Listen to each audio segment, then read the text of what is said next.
বাংলাদেশে বিগত ১৭ মাসে যেই পরিমাণ মামলা বাণিজ্য হয়েছে,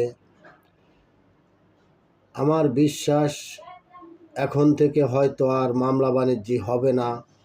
তার কারণ এখন দলীয় একটি নির্বাচিত জনগণের ভোটে সরকার গঠন করেছে জাতীয়তাবাদী বিএনপি দলে। তাই আমি মনে করি এই ১৭-১৮ মাসে যেই পরিমাণ মামলা বাণিজ্য হয়েছে এখন তার হবে না। এটা আমার বিশ্বাস, আমার চেতনা, আমার আত্মবিশ্বাস বর্তমান মাননীয় প্রধানমন্ত্রীর কাছে, যে এই বাংলাতে যেন আর মামলা বাণিজ্যের সুযোগ কেউ না পায়।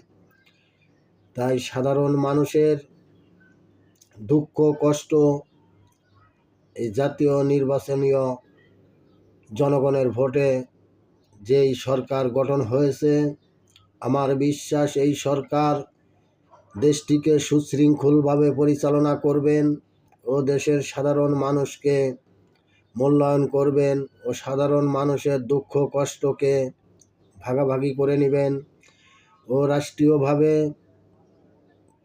বাংলাদেশের যত সাধারণ নাগরিক আছে তাদেরকে রাষ্ট্রীয়ভাবে নিরাপত্তা দিবেন এবং বিভিন্ন সময় গার্মেন্টস ইন্ডাস্ট্রি, শিল্প ইন্ডাস্ট্রি বন্ধ হয়ে গেছে, সেগুলো খুলে দেওয়ার ব্যবস্থা করবেন।